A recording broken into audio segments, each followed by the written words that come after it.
Gaming is for friends. I thought this music was so epic. We all like talking about gaming. The only thing that I disliked about the old game.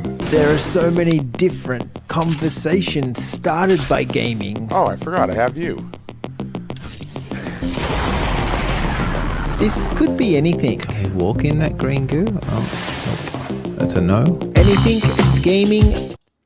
Hey, welcome to Anything Gaming, episode 37, and we're finishing off the year with 2024 with Game of the Year, or what we think, as well as let's go through and talk about the other issues of games this year. How are you, Woody? I'm doing great. You know, it's been a long year. It's been I wouldn't say a challenging year, but a year with challenges. You know what I mean? A lot of that came, of course, from the games I've been playing. A lot of hard games that I played. I wouldn't say hard, but definitely ones that, you know, don't make it easy. Games seem to be ramping it up a little bit this year.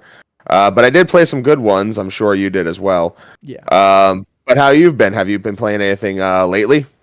I actually just started on Indiana Jones, and I'm only about 2 or 3 hours into that. And I've been hanging out. If anyone's listened for many episodes, they know that I've been hanging out for that game for some period of time now. Haven't played it yet, but the reviews are good. People are saying it's a good one. The reviews are really good, and especially if you're an Indiana Jones fan. Like, I was playing it with my wife watching, and she's a massive Indiana Jones fan, and they reenact the first scene. They reenact something from one of the other movies, and she's doing word for word what he's going to say next, and I'm like, oh, that's so cool. But yeah, they've done really well with it. It's not what you expect, however. I think that's the biggest surprise about the game that makes people interested about the new Indiana Jones thing. You start playing it, and you're kind of expecting it to be like an Uncharted. Well, I was expecting it to be very Uncharted, more old school Tomb Raider-ish. But it's a bit of an open world game. In parts, it opens up quite a bit, where you can go and wander around and look at things. And yeah, it's very different to what you kind of, I think you go into it with. Like, I think everyone went into it with more like a Tomb Raider type, original Tomb Raider thing. But yeah.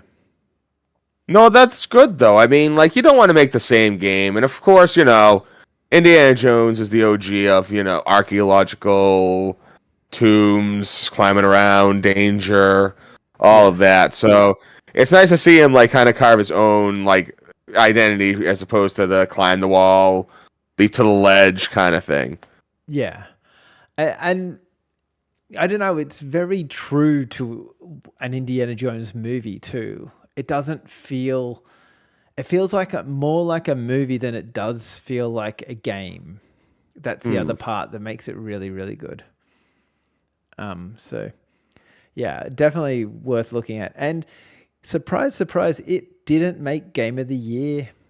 Well, I was going to ask that about the awards. What's the cutoff?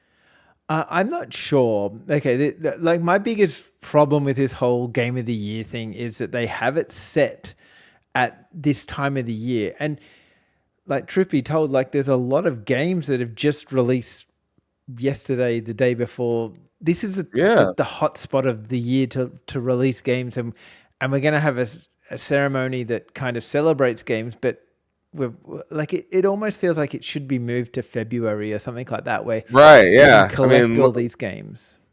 Like, look, like every award show, the Oscars, the Emmys, they're always like towards the beginning of the year, awards season. Yeah, you know, there's a name for it, and I don't know why game. It's stupid too. Like, and you mentioned it. Like, even today, I picked up the new Power Rangers game. I don't think it'd get nominated for best, you know, game of the year or something. But the fact that it came out in 2024, it should be reviewed for all the possible nominations. Well, Game of the Year, there's a whole lot of different nomination areas too, like Best Audio Design, Best Performance, Best Innovation in Accessibility, all of these things, games with impact. And so that might have been the best whatever. It might have had something really cool in it, but it might be mentioned next year, but I feel like the games that get released right at this point, Indiana Jones included in that, are gonna maybe fall through the cracks because the system's wrong. It's broken. And yeah, I think that they like. I don't even know why Elden's Ring DLC is part of Game of the Year nomination. Well, I'm looking at the sucks rest of it. Yeah, even right now, best RPG, Elden Ring. Shadow the Entry. That makes no sense. It's the DLC of it. Yeah, it's a 2-year-old game. Like, it's got nothing to do with Especially considering that there is a category for best ongoing games that are growing and adding new stuff to it. Yeah. Why wouldn't it be in that? I have no idea. I mean, I'd rather see Power World get a nomination in front of Elden's Ring. And we all know what I think of it. I mean, it's not there. I don't think. Did you see Power World? I'm sorry, guys. Despite all the acclaim, the prestige, I do not see Power World on here. You think I get best family game, but no. No. Didn't get anything. No. Oh God, no. Nothing at all. Best mobile game. There are more. There are more things dedicated to esports than there is to Power World. Best. See. Legend of Zelda: Echoes of Wisdom only got nominated in Best Family Game, and I think that's actually quite a good game, and it's missed out on a whole heap of nominations for me. I think that game really got let down for whoever's nominating all this stuff. I don't know. It missed out for me. Every year there's a couple things. Yeah. It's like one of those ones. Now, well, honestly, like, I hate to say it, and I mentioned this to you before we started the show, but of the Game of the Year awards, I own 2 of them, but I haven't played any of them. Which 2 do you own? I own Final Fantasy VII Rebirth. I still got to beat Remake. Mm-hmm. And I own Astro Bot. Yeah. Well, for me, hands down, Astro Bot should win. I think it is. I think I haven't cracked it open yet. Yeah, but you've been talking up about it. Everyone has. It got good reviews. I'm not shocked it's nominated. Yeah, if it doesn't win Game of the Year, there's something seriously wrong with that. Like, it is literally the most fun game I've played in probably 5 years. I'm not gonna lie. I haven't heard of Balatro. I hope I'm saying that right. That's a deck building game, and I think that's there to represent the indie games, and something that's really, really massively popular in indie games at the moment is this deck building kind of scene. It's like we all used to do like pixel platformers in indie games, and they've kind of fallen away, and now indies only know how to make deck building games. So I think that's why Balatro was the best deck building game. So it just got a default nomination.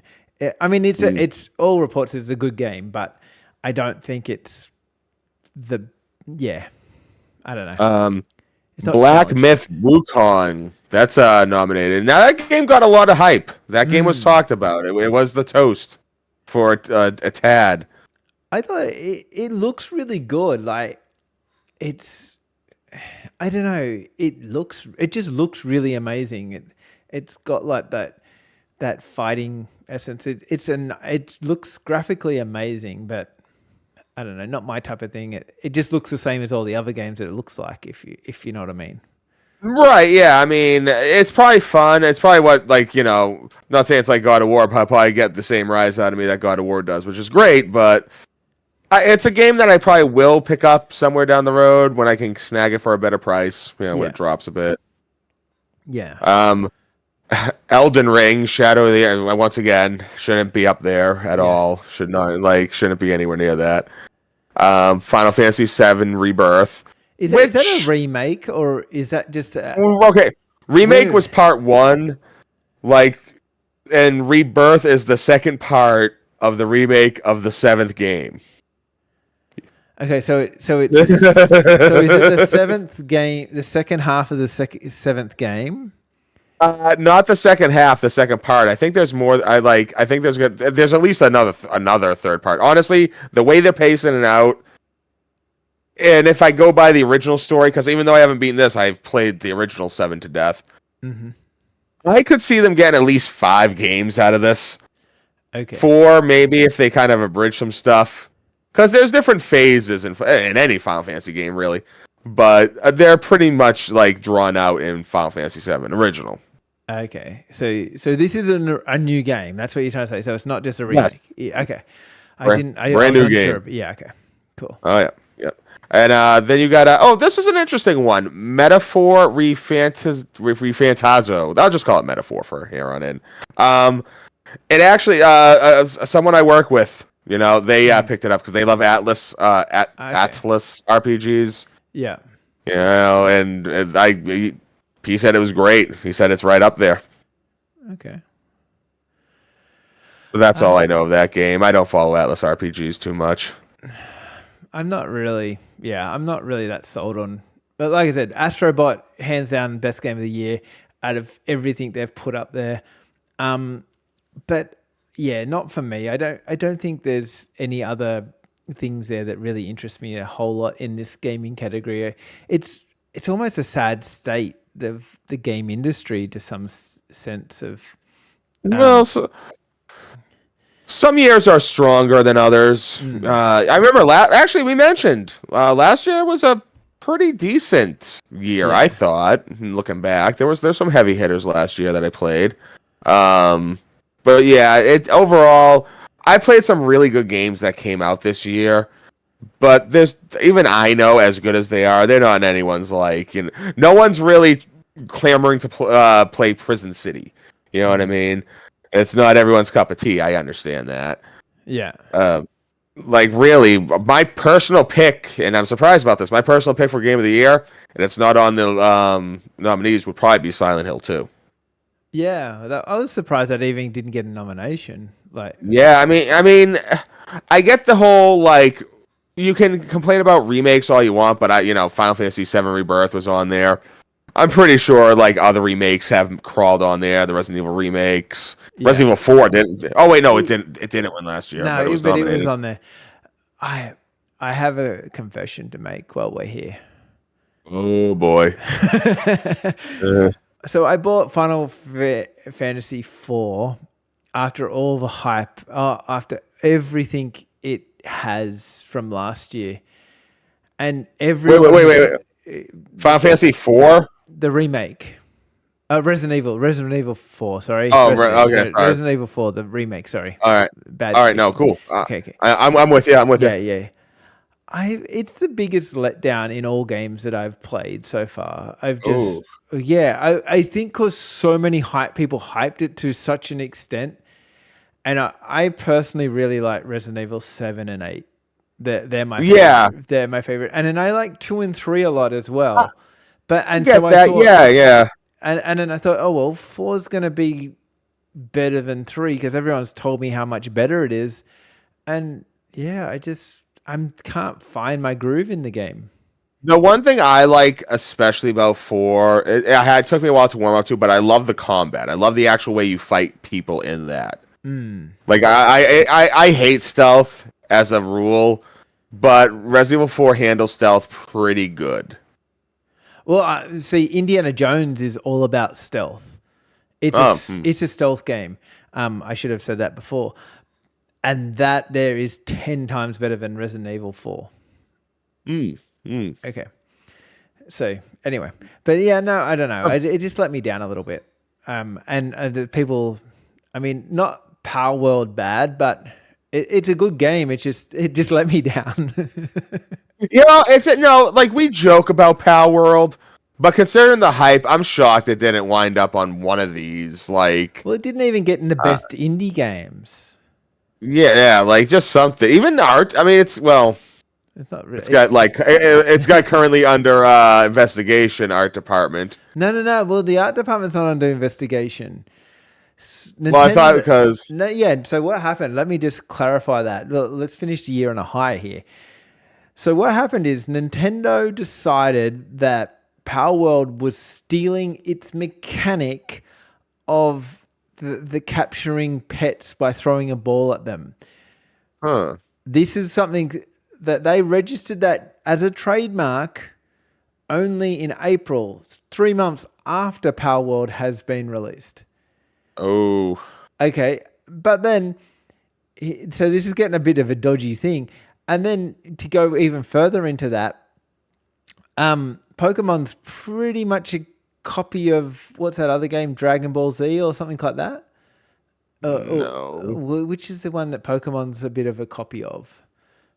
I don't know. I mean, Pokemon has just basic RPG elements, but like, there's like, personally, when this is just like, I know it's gonna sound ridiculous and embarrassing, but I'm gonna say it. When Pokemon first came out, I instantly thought of Tamagotchi and like virtual pets. Like that's where I went with that at first because I was like, oh, it's kind of like that. Because those history lesson, those were huge back when Pokemon first came out. Everyone had the Tamagotchi thing. Even the Dreamcast ended up doing it with their little UMDs.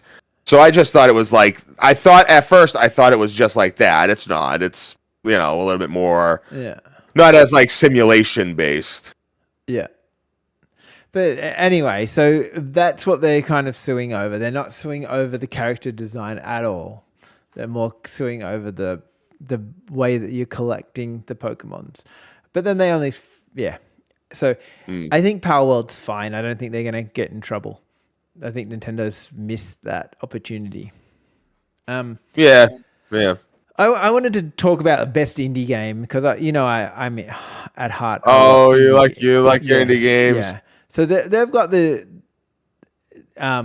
its best debut indie game, which is Animal Well. What's it? Balatro. Yeah, Balatro. Balatro, that's it. Manor Lords, Pacific Drive, and The Plucky Squire. To be honest, my two favorite indie games from the year have not even made the list. So really, Thronefall. Everyone needs to go and play Thronefall. That game is addictive. It's like just crazy good. And if you got friends, content warning. Such a good game. I'm actually familiar with Pacific Drive. It's cool. It's like a post-apocalyptic thing. It's more about like scavenging. Oh, Pacific like Drive driving around. should have made the list. I think Pacific Drive is a great game on the list. On debut indie game. No, I've played that. So of those games picked there, I guess I would choose Pacific Drive. Yeah, just because it's the one I played. It was good too. So I think Pacific Drive. The Plucky Squire. I played that, and people were talking that up, and I just found that a little bit way too childish for my liking. Like, you know how there's some games that have got a bit of a, Zelda's a bit adorable and cute, and it's a bit it's very child friendly, but it doesn't talk to you like you're a child. It doesn't talk to you like you're a kid. Where the Plucky Squire kind of talks to you like you're 5 years old, and it makes you feel, I don't know. I don't like that. Animal Well, I think that game is well and truly underhyped. It's really good. I think you would, especially out of all the people I know, I think you would love that game. It's very old school. It's a 2D platforming old school thing. Not roguelike. What are those, Metroidvania type thing? Really, really, really pretty and really well done. So a lot of people probably don't know about that game enough. But yeah, it's the one. I think that, but I would assume that Balatro will probably win because it got into the Game of the Year category. So yeah, so you feel like it's, that's always a spoiler. Like when it's in something else, you're like, oh, so that's gonna win. All right. Sorry. There's best. Why do they call it best independent game and best debut independent game? What's the difference? I know. Well, I guess independent games. So, like, I guess those maybe that's like their second, third, fourth game. Yeah, but then best Where's independent game has Animal Well and Balatro as well. Well, You're just filling up two categories there. Balatro also has best mobile game as well. So Yeah. technically speaking, Balatro could win 5 awards, and that's just from what I see right here. Yeah, there's probably a couple others that could win. Yeah, and it's a game of the like year. a It's lot of game people director. love it. Like people say it's great, but I'm just not into that. So anyway, best community support, is that the game that they kept their community happy? Yeah. Yeah, I mean, no, some games just have a really toxic community. I tend to stay away from all communities just as a rule, but I know of some really toxic ones. I know League of Legends is almost ironically legendary for their community, and there's some bad elements there. But some game communities are really good. Like, yeah, and as I said right here, yeah, if you are talking to other people, well, is Fortnite a good community though? Because Fortnite's huge. You think there's some bad apples in Fortnite? No, is this the way that the developers communicate to the community and listen to the community? Well, no, because it is community support. So yeah. So it's more like, see, No Man's Sky has done really well at listening. Oh, to community. yeah. I think Baldur's Gate 3 might go really well at that too. They've always from day one have been very open to just the people. Yeah, all about the people. Helldivers too. I mean, they had that thing. I remember because that you had to sign into your PSN account if you were playing on Steam. Yeah, which to me wouldn't have mattered since I have a PSN account. But people were mad and then they took it off. But now they even said. Yeah. Now Sony's going to update it, so they'll tell you before you even buy it, hey, you're going to need a PSN account for this. No, but they actually told their community to go and put negative reviews on to show Sony how much you dislike it. Yeah. And then they did it, and then they said, okay, so now you can turn them back to positive reviews again because Sony hasn't done it. So all their community went and did it, changed it back. I thought that was great. Like, that was one of my favorite moments of 2020. Oh, yeah. Yeah. Power to the people. So because of that, I could see Helldivers winning that because that was a news story. I mean, all the other games have great support, but that especially made the papers. So yeah, between that, I'm assuming they're gonna win it. Yeah, no, I think so. Is there a best online or best audio? I don't know how Call of Duty is nominated for best audio, considering you have to pay to do the audio, like to get the high quality audio, you have to pay extra for a subscription service to be able to use that audio.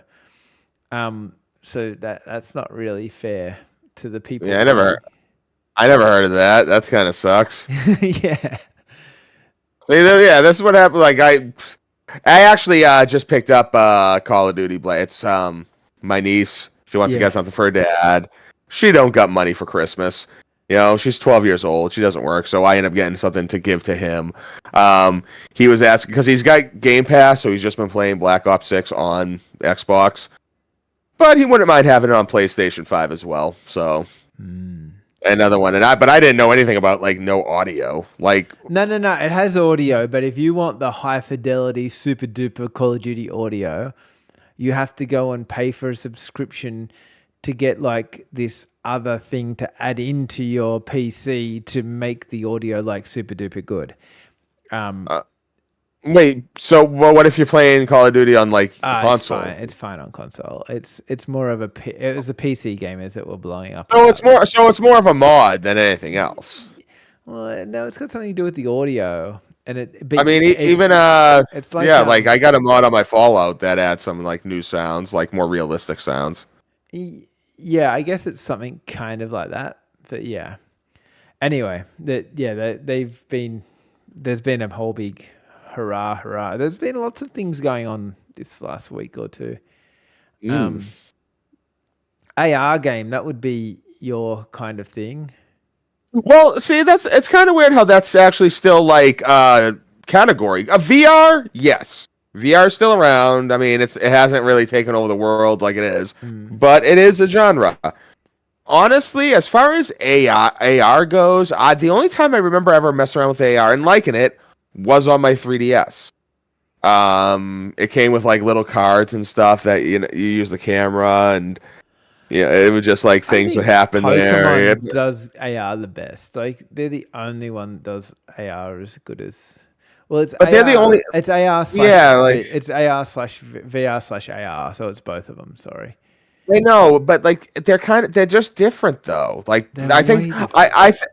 I think they should have their own category, but at the same time, like you said, if AR had its own category, it'd just be Pokemon Go every time. Even the games that I've ever heard that use AR are more or less just like Pokemon Go anyway. They're just a little different. Have you seen Max Mustard? I have not seen Max Mustard. No. You should do Max Mustard. Max Mustard it's a VR game. It came out this year. I'm surprised it didn't make the list. It's also it's basically a 2D platformer or a 3D platformer, but you play in AR. So you walk around the level, like from the outside looking into the level. And then you just control it as like you run and jump and all that stuff, but you might have to move around just to be able to see like around the corner so you can see where the character's got to go and stuff like that. Oh, geez. That does sound cool. Yeah. So it's an interesting idea because it's more playing like from a god view, like you're just the camera in your little headset there, but you're playing. Yeah. So best action adventure game, and there's where Silent Hill finally gets a mention. Yes, I mean it did get a couple things going for it, but I'm glad it did because, like I said, I enjoyed that. But Astro Bot's on there too. Yeah. It's now that's funny. Now I see Zelda Echoes of Wisdom. Yeah, they got in there. Yeah, it's a shame they couldn't make the final cut for Game of the Year. Well, they got in the family section too. Yeah. I mean, it is. It's got that art style to it. Star Wars Outlaws, I was surprised that made it in. That was like one of the most hated games of the year from the fan base. So, but see, like, and we're talking about toxic communities and stuff. I can't trust the Star Wars fan base.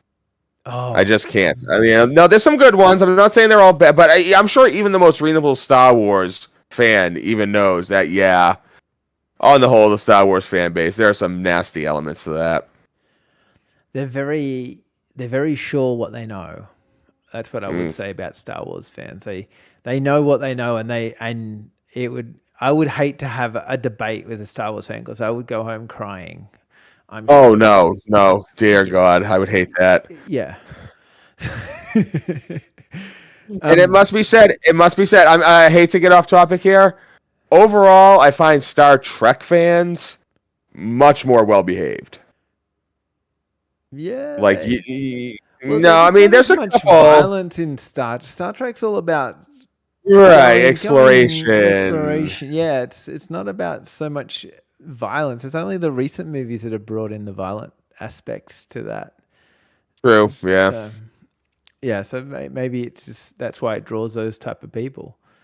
Yeah, I was surprised about that. RPGs, I don't know if there's, I mean, to say, and that's the other part. Why have multiple categories if you're just going to name the same games in each category? Just about like Astro Bot's in about 20 categories. I feel like you should be only able to make one or two categories, like tops. That way we could get some more games in there. We could fit some more games in, and we could enjoy it a bit better. And the new Mario and Luigi game is nowhere to be seen in any of this. Mario Party Jamboree made it in, and Princess Peach Showtime, but I don't see. That's all family game. Yeah, it would go right there. Yeah. So that's a bit of a strange one, I guess. What do you think's winning best sports racing games? I, I, I'll go with the WWE game. I'll go just because I would play a wrestling game before I play anything else right there. I think EA Sports FC25 because okay, let me just paint the picture with that game. That game is basically FIFA 25, but FIFA took away their license because they weren't giving them enough money. Like EA weren't giving somebody else enough money for the license. Jesus. Yeah, this is getting dark here. But so FIFA, so they decided to make their own football game, and EA is, well, basically there's no FIFA until 2K, I think, is going to start building the FIFA games. So, yeah, so it's going to be interesting to see where that goes, I guess. Like, and if, I could almost see that there's been like a bit of payback to the whole FIFA soccer organization in the world. Well, I mean, that kind of reeks of here in the States when EA got the NFL franchise. Originally, you had Madden come out, but you also had the 2K games coming out. NBA 2K, NFL 2K, 2K1 for Dreamcast. I got a couple of them. Mm-hmm. But then EA took the license. Yeah. And pretty much just cut off all competition to make any real football games with real players, real teams. Yeah, okay. And so is EA still in charge of that now? Is it Madden still, or is it something else? Yep. Oh yeah. Oh, it's still Madden. Still, he's dead, but the game itself is still going. It's crazy because like I even don't know American football all that much, but if you ask me to name an American football player, it'd be like Brady and Madden, and then I'd be struggling. You know what I mean? Yep. But yeah, and that's only because of the game. We should do that one episode next year. Games that we only know because of famous people or something like that. Yeah, there's a couple. Oh, this person's in it. Yeah. Yeah. Or like Elon Musk is the fifth in the top 10 of Diablo players or something like that. Like, it's really weird. I don't know how that guy has time to do. Does he sleep even? Anyway. Well, maybe no. He probably takes like a powerful amphetamines to stay up, just constantly. You know, he just a fresh supply. He can afford it. It's all right. Content warning didn't make best multiplayer. That made me sad. I really like that game. Have I told you what content warning is about? I also just bought that recently. It's 30% off at the moment on Steam if you want to play it. But it's basically a horror game from a different point of view. So you wake up in your little house and you go and you've got your mates in there and you go and grab a video camera and you go and make it a movie.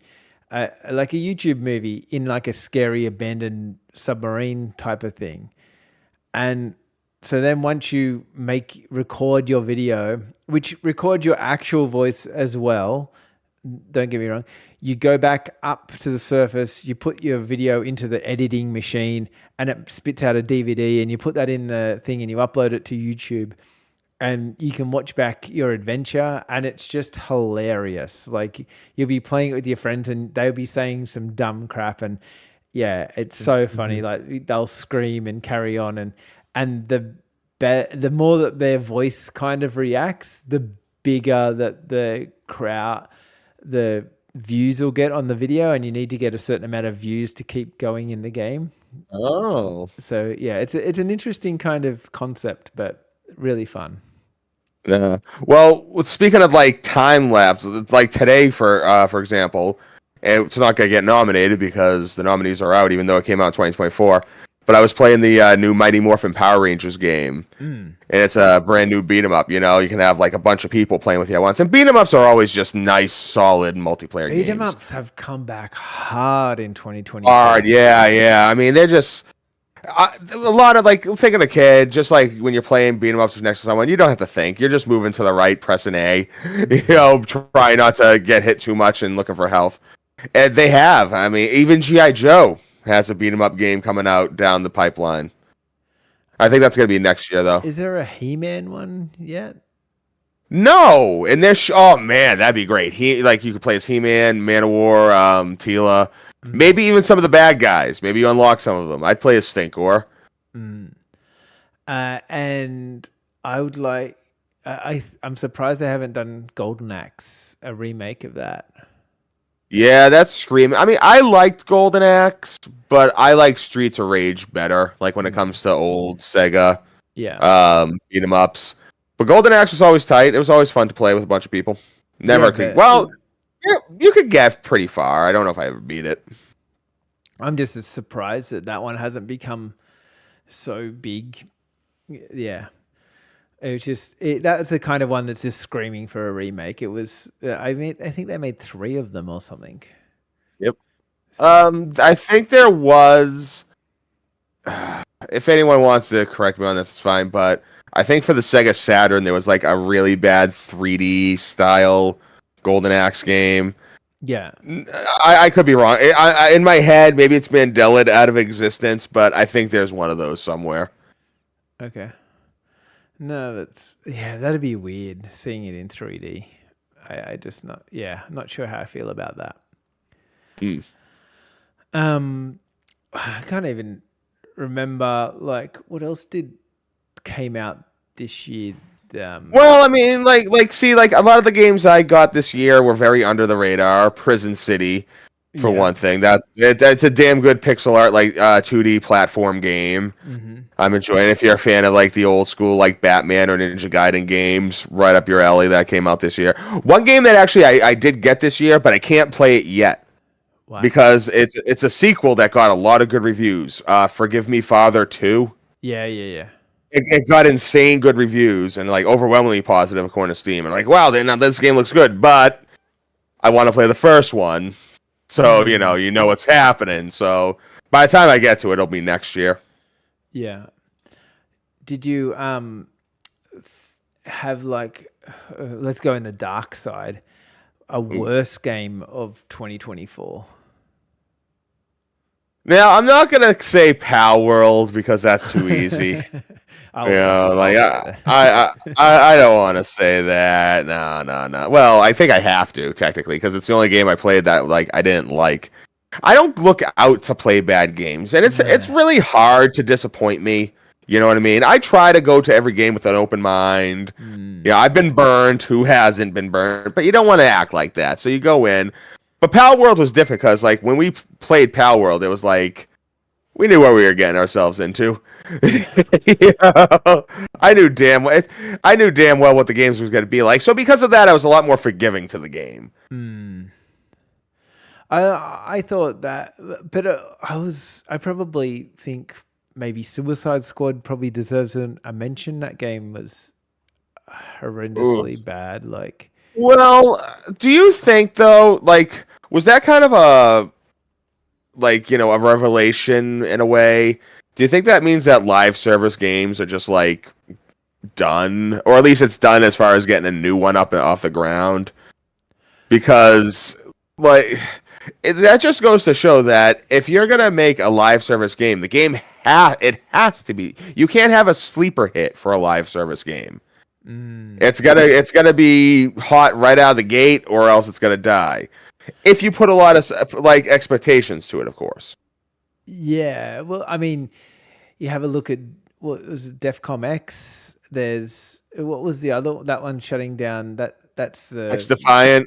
Yeah, X Defiant. Is it? Yeah, that's shutting down next year. And what's the other one that shut down? That Sony shut down after 2 weeks that everyone was talking about. Oh, Conquered. Yeah, Conquered. Yeah.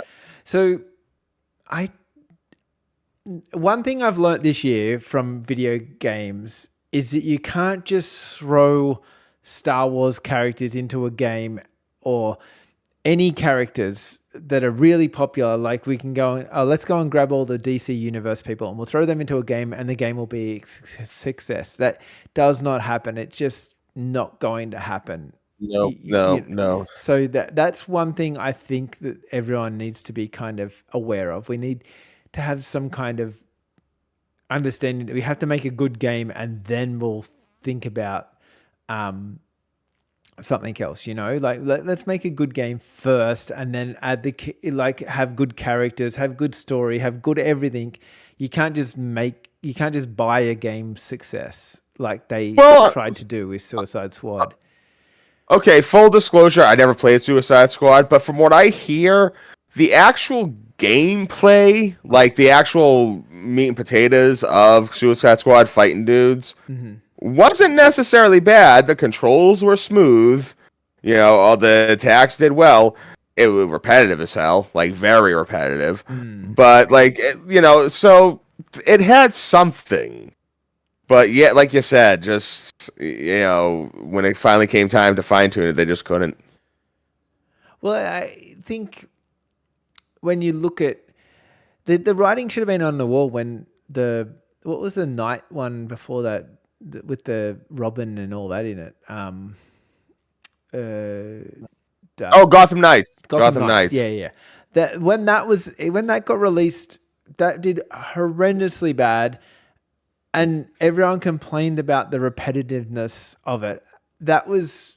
Everything was there for them to know about. And I feel like that's why they delayed Suicide Squad to kind of think, maybe we can add some more little bits into it to make it less repetitive.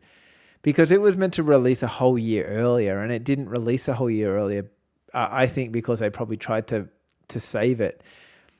I wondered too if these two games were following off such a successful Batman Arkham franchise that everyone loved and everyone was hyped to play these other characters, and everyone's like, well, I don't know if I want to do that. I don't know if this is just not very good. Like you haven't stayed true to it and you've just tried to add this live service thing in. That's basically what you've tried to do instead of making a good game.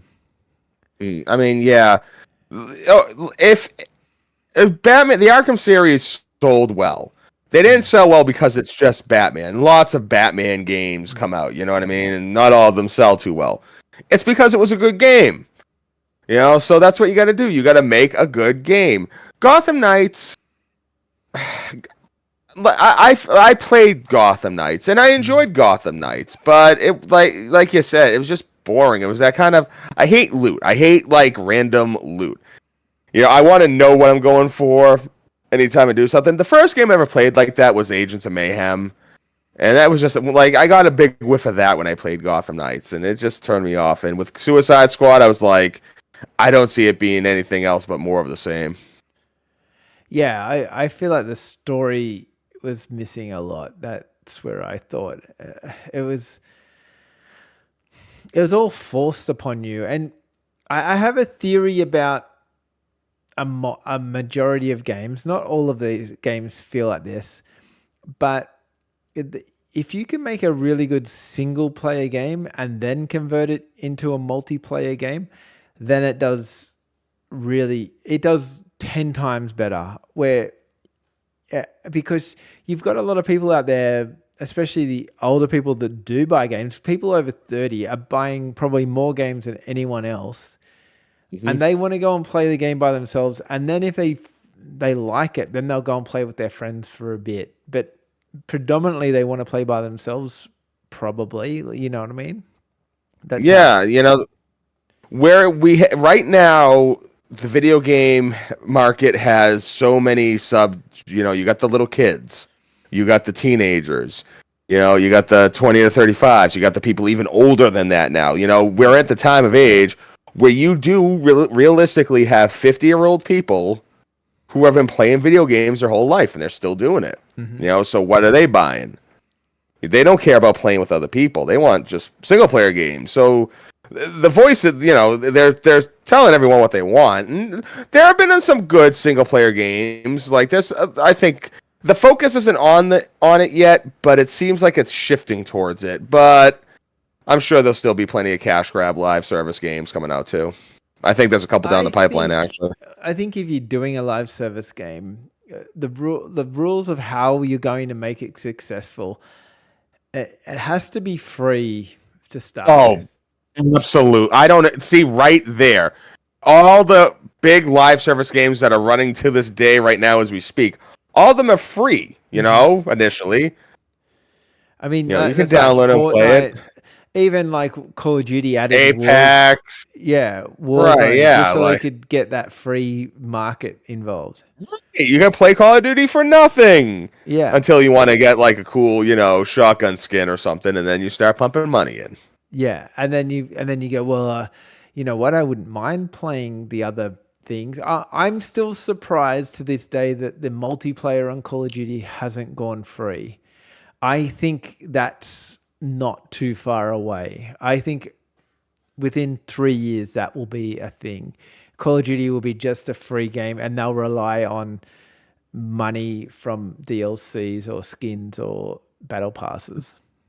The only game I can think of, the only live service game I can think of that actually cost money to buy, I could be wrong on this too, maybe the sequel wasn't, but Destiny. I remember buying Destiny, but it was always very cheap. And then they did that thing where PlayStation goes and gives it away for free all the time. Right, yeah. So maybe they should have did that with Suicide Squad. And also Destiny was the first of like thing, and it kind of had its followers from the Halo days, and everyone's like, "Oh, what is this thing?" And it was kind of like the entry point to that live service world. So I guess that's why they did it. And truth be told, I didn't really like Destiny though that much. Like, I enjoyed it. I did play it with friends, but it kind of died down fairly quickly for me. I never completed it as much as you can complete it. Does it? Like I got. What is it? World of Warcraft that you have to pay to get into, don't you? Yeah, World of Warcraft's always been subscription based, I think. No. I think you pay for your base pack or something. So that was the first live service, wasn't it? Oh, the first one, I mean, I don't know, because there were massive multiplayer RPGs before World of Warcraft, like EverQuest. Yeah. But I don't know if there was a subscription for those. Yeah, but World of Warcraft's always had that subscription thing going on. So yeah. It's Fortnite when they're going to a first person mode too, so that's going to be interesting. People have already started remaking all the Call of Duty maps so you can play them like for like in the new Fortnite for free. So that's going to be interesting to see what happens there. See, and that's what, like you just said, free. Like, that's what makes live service games, like, popular. Had Suicide Squad done something like that, it might be a different story. Expensive, too. It was, like, $70? $150 Australian. Like, was top tier. Like, I don't think even Astro Bot was that expensive. No, yeah. It was top tier, and they went for so much money. And I think that's the big problem with live service games too, is if the community doesn't get on board right at the start, like you said, all of a sudden the game dies so quickly that everyone's like, oh, this game's no good. And what do? They just go, oh, well, we'll give it away for free just about, which then turns like a whole another issue up. And yeah, I don't know if there's going to be as many people doing live service. Star Wars Outlaws or whatever, that was a live service game as well, wasn't it? Nothing grabbed me about Star Wars Outlaws at all. I haven't gotten really excited for Star Wars games since Fallen Order, which turned out to be good, but that was like the last Star Wars game where I was like, oh, I got to play this one. Unless you want to count when Racer came out again. But I liked playing Star Wars Lego, the Skywalker Saga. I think that was pretty cool. That was okay. But another thing too with Star Wars Outlaws was I really didn't know that much about the game. They didn't really push it that much. I didn't see too many advertisements for it. It's because Ubisoft's going broke. They are. And 10 cents, damn shame. 10 cents jumping in, which makes me scared.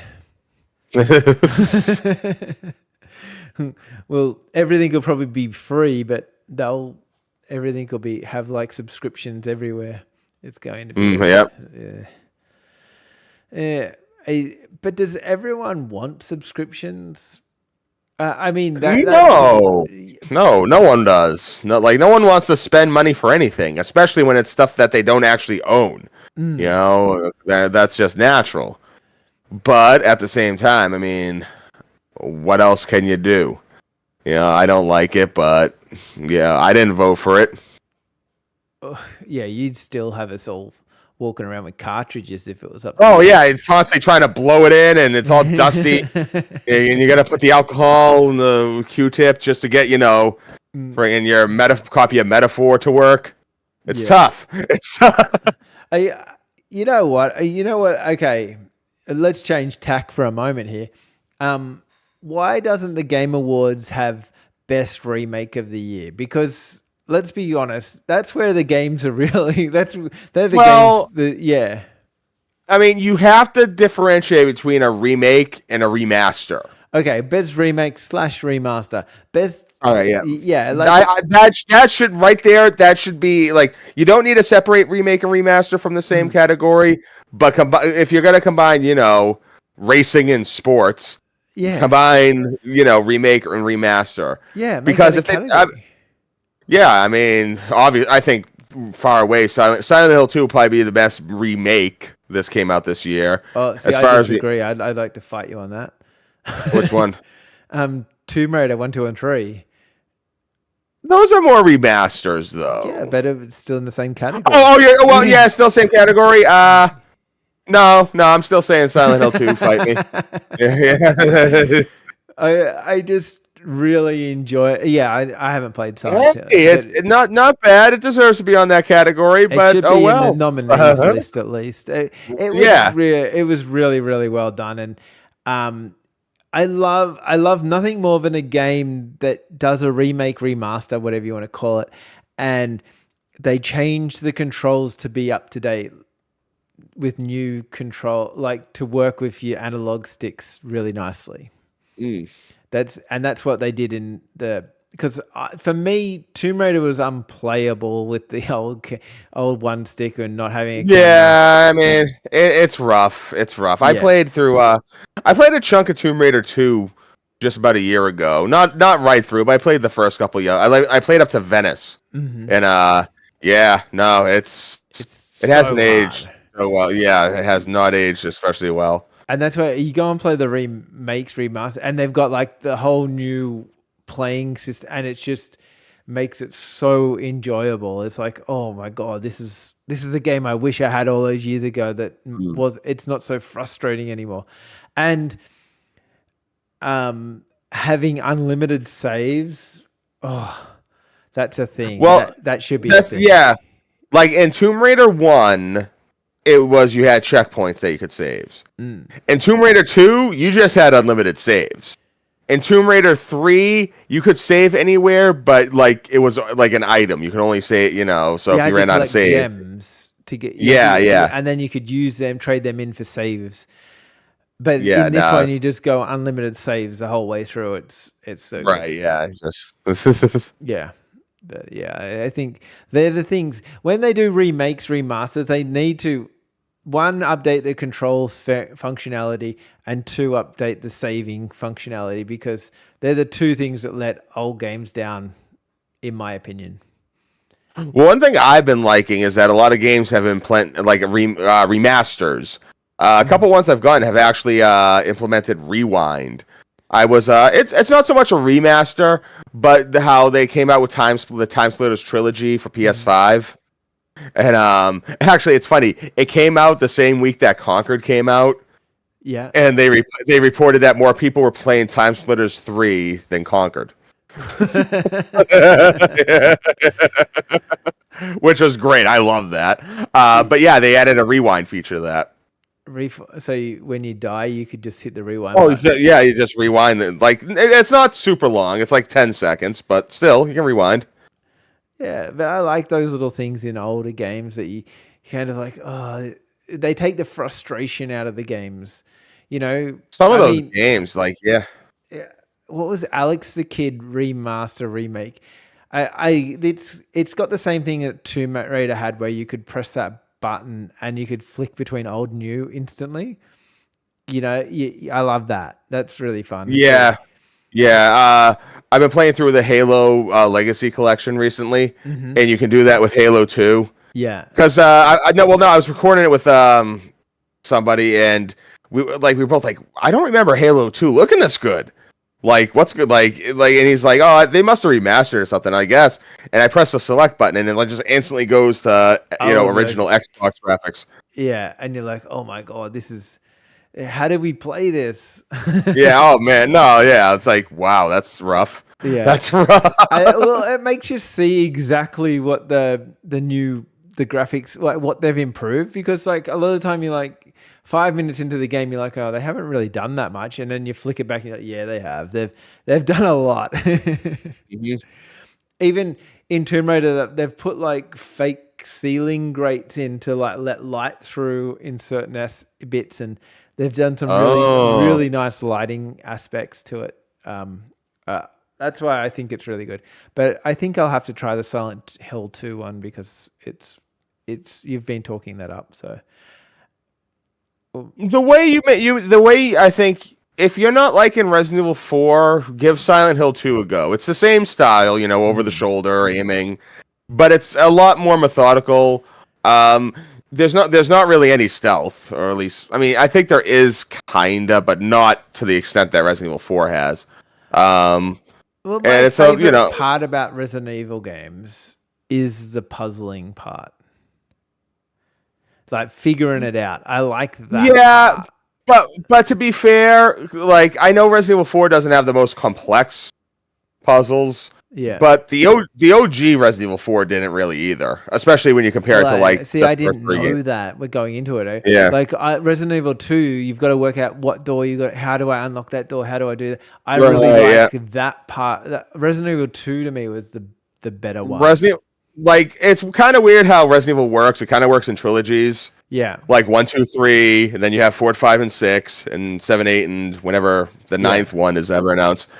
And one thing that I think 7 and 8 do, they definitely go back to like puzzles. Like you need this to unlock this. Yeah. Whereas 4, like even 5 and 6, much more action oriented. There are some puzzles, but you're mainly moving forward. Yeah. That's probably what I didn't know about the series. See, 2 and 3 to me was just like fantastic. That was just a nice right. Yeah, because like they're trying to take that back from the original 2 and 3 that did have that many puzzles. Yeah, and so I really enjoyed that aspect to them more so than. And then I got to 4. I'm like, oh, I'm just killing things. Where's all the fun with figuring out stuff? It's like very minimal here, and it's and so that's why I didn't like it as much. But yeah. Yeah, well, like maybe it'll grow on you, but if it doesn't, I do suggest Silent Hill 2.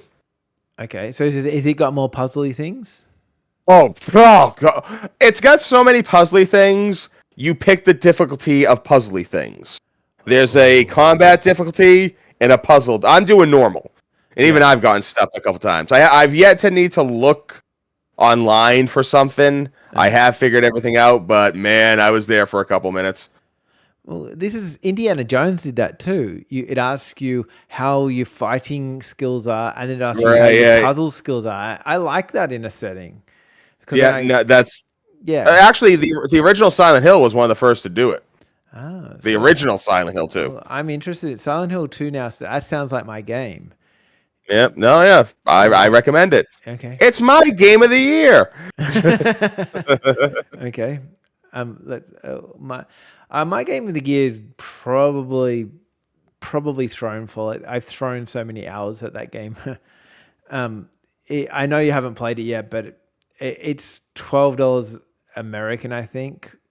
So if you get the chance, just play. Well, one thing I do want to play is Astro Bot. I guess like of everything on the list of Game of the Year, that's probably the one that intrigues me the most, even before Final Fantasy.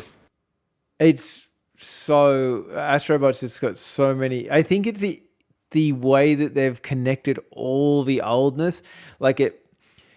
Everyone that's over 30 is just going to love. That's what they love Astro Bot, because it just makes you feel like a kid again, and it makes you remember all the PlayStations. And in the final boss battle, you were actually do you know the story of Astro Bot?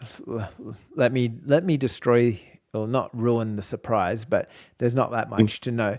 It's basically you're one of the little bots that lives inside of your PlayStation 5, and the PlayStation 5 is actually a rocket ship that flies through the galaxy. Oh. Yes. And then, so that explains the shape. Yeah. So that explains the shape. So then this alien steals your PlayStation 5 and removes all its components, and that's what you have to go and search the galaxy to get on your little ship, which happens to be your PlayStation 5 controller. You can search the galaxy to collect your little bits of internals of the PlayStation 5. Anyway, in the last part of the game, you actually pull together all the PlayStations 1, 2, 3, 4, and 5 to go and fight the last boss guy. And it's just great. It's just like they're all actually alien spaceships. And cool. But I've not ruined it like all the like. It's no. Yeah, it's just like I will get to it once. I go through there. Yeah.